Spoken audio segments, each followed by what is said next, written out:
The Echo Chamber, brought to you by the Holmes Report and produced by the international broadcast specialist Marketeers.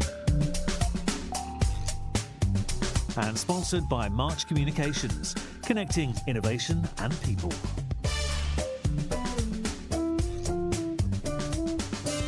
Ladies and gentlemen, welcome to the Echo Chamber podcast. This is Arun Sudhaman, and we're in New York today with the two other Holmes Report editors, Paul Holmes and Aarti Shah. It is the morning after the Sabre Awards, so I think we're all a little bit tired, but we're going to talk for a little bit about the Agencies of the Year competition. Last night we handed out a number of trophies to the best performing agencies in North America.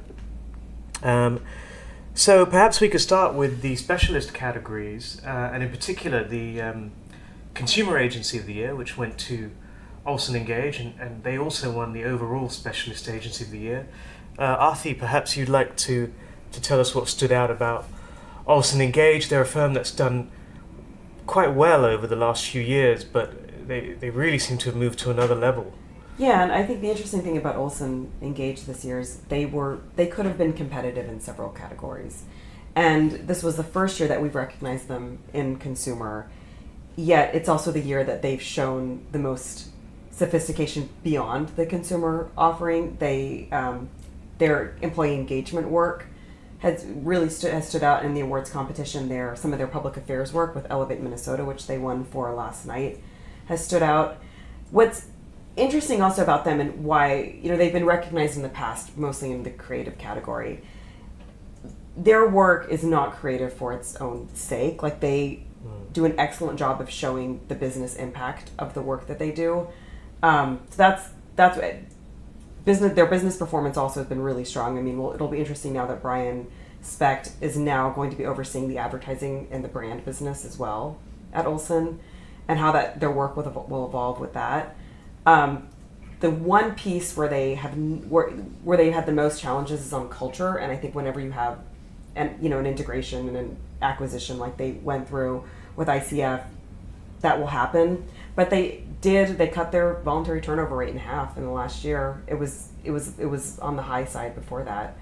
So yeah, I mean they have.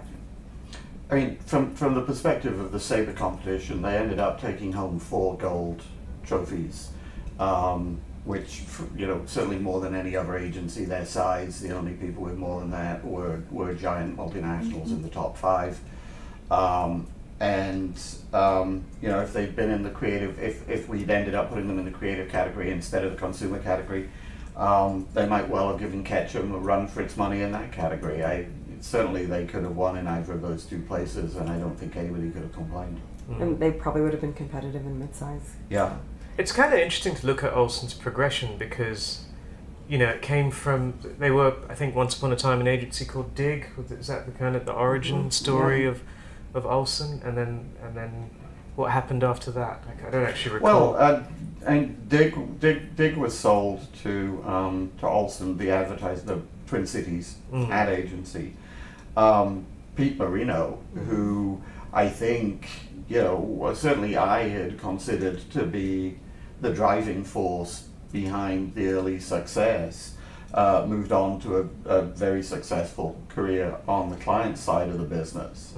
And, they from the outside at least, if they missed a beat, it was a very quick beat, and then they were, back on course and doing great work.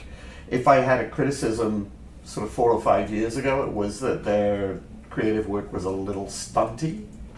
But honestly, first of all, I'm not even sure that's a criticism anymore, because I think, the old-fashioned publicity stunt has morphed into something different that is much more about, generating huge social media buzz and being talked about and inserting yourself into a conversation, so it's become more sophisticated. They are very, very good at it still, but they're very, very good at a lot of other things as well now. And they are genuine, brand builders. They're not just product publicity people. Their ideas drive product development. They did that with Starbucks. They did that with the packweed chip company. So, yeah.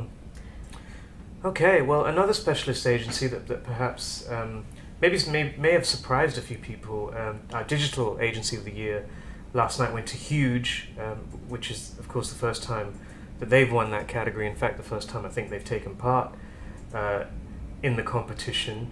And they've had some changes over there. They've brought in Jason Schlossberg to oversee their PR unit. What is it about their digital capabilities? I mean, obviously they are a digital agency. Oh, there's some background noise. What is it about their digital capabilities that stood out? So this is the category, and that it's become increasingly, I think, hard to identify the standouts. And part of that is the playing field has really leveled, and most agencies have caught up to some of the early pioneers on the digital front. So with Huge, I guess the question is, were we recognizing their full digital capabilities, or were we recognizing the PR component of it? And I feel like we were doing both, right? And I feel like in some ways we've elevated the bar on what our expectations are around digital. I just don't think it makes sense to make a distinction anymore. I mean, look, everybody, I think, is aware that I have a very broad definition of public relations. If you're helping an organization build a relationship with any element of its public, that's good enough for me. And by that definition, everything Huge does is PR in the very broadest sense, regardless of how they structure things internally. And there's no question that when it comes to that, stakeholder relationship building and consumer relationship building, they are as digitally savvy or more than most of the PR firms that we deal with, and they understand PR as well as most of the PR firms we deal with. I was very happy to see them in that category and making an impression, and their work in the awards competition was interesting and good. It wasn't quite good enough to win last night in some very tough categories, but their every entry was discussed by the judges and came to the forefront, and just fell a little bit short, but the work they're doing is very good. Okay, well, let's move on. Which category should we talk about next? Perhaps one of the size ones. On size, for me, I mean, I think maybe we should start with large, because I think mid-size is where we're going to have the big conversation. Large was difficult last year for a couple of reasons. First of all, all of the traditional big agencies underperformed. I don't think there was anybody in that class of Edelman, Weber, Shandwick, Ketchum, who are normally in that discussion, Fleischman, those guys. I don't think there was anybody who grew by more than sort of low single digits, right? 4% would be about the best growth any of them accomplished last year. Yeah. And while that's not the only thing we look at, it's one of the most important things we look at. And so actually, for me, the conversation in that category came down to a couple of things. I mean, I still think Edelman took home 6 sabers last night. Weber, I think, took home four or five. They maintained the quality of work, even though their performance was down from previous years. But having had almost a decade of Weber and Edelman trading off the Agency of the Year trophy, it seemed to me that in what was a down year for both of them, neither of them should really have been in the right at the very forefront of the conversation. And so I think it's fair to say that the conversation came down to 2 smaller large agencies, Conan Wolf and W2O. W2O in there for the first time, but at 140 million in US, mostly US fee income.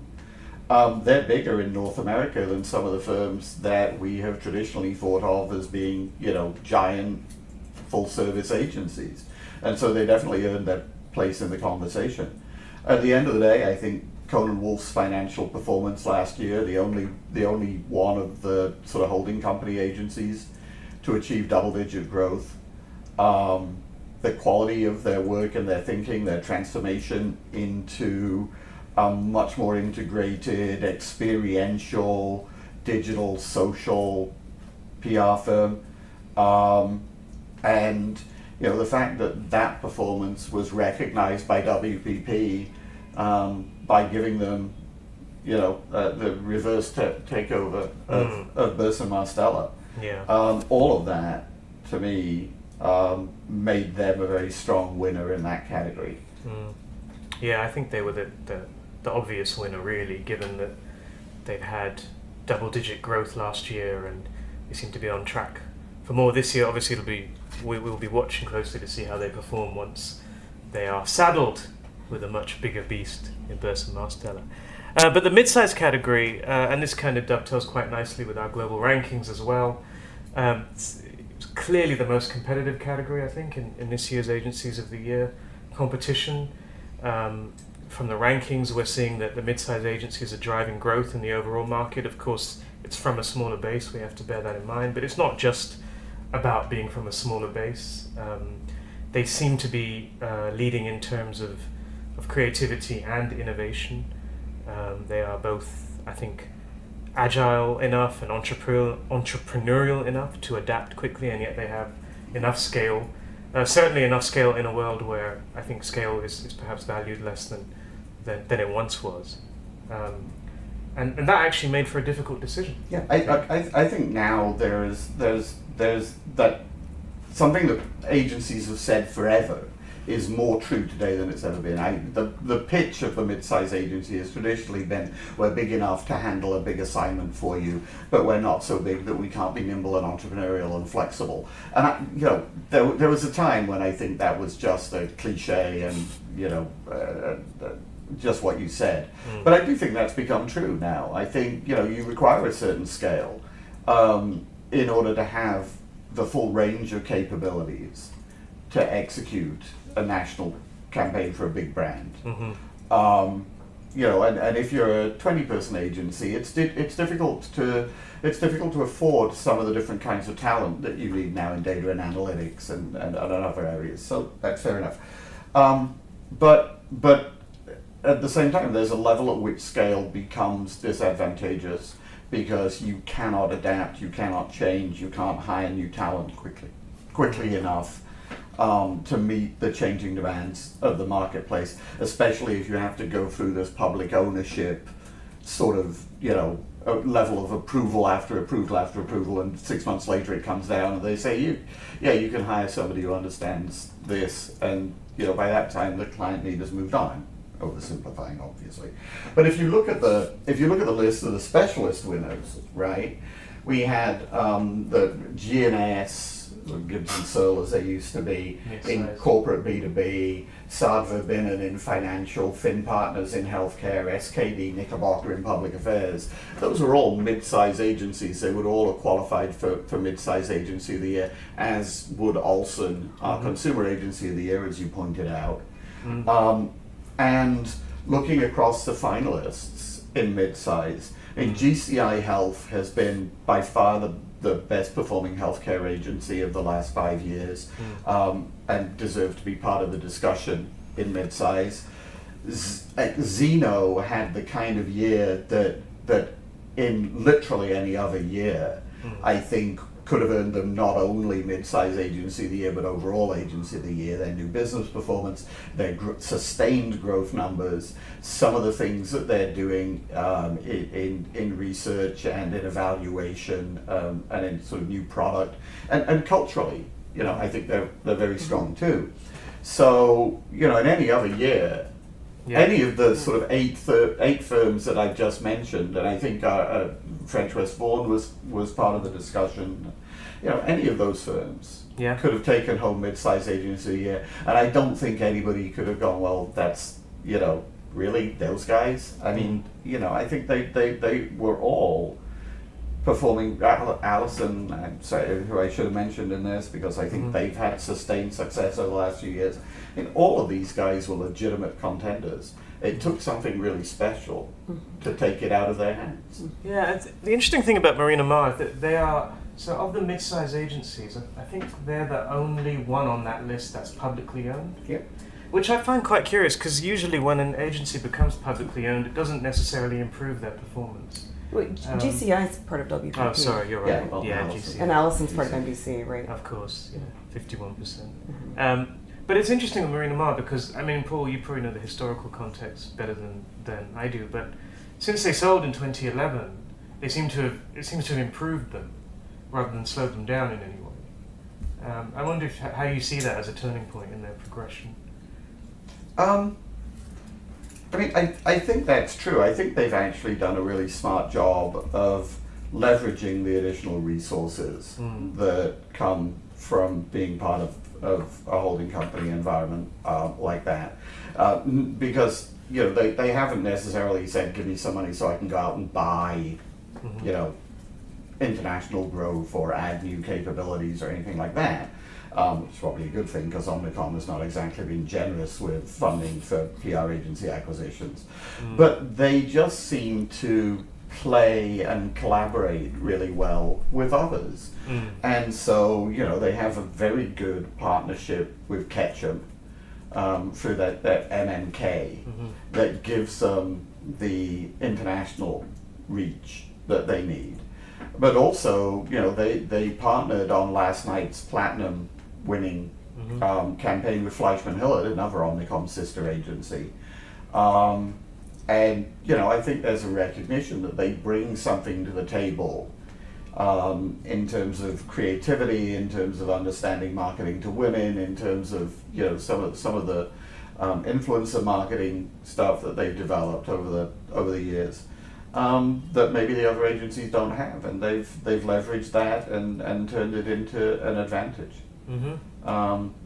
You know, and I also think Marina has surrounded herself with a leadership team that's very, very strong. Yeah. Okay, well, I've got to run, so we need to bring this to a close. Okay.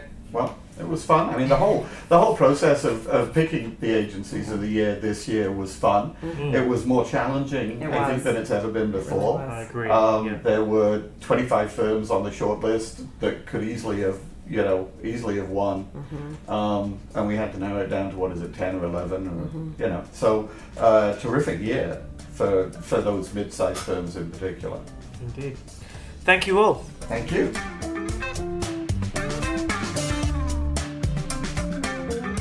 You've been listening to The Echo Chamber.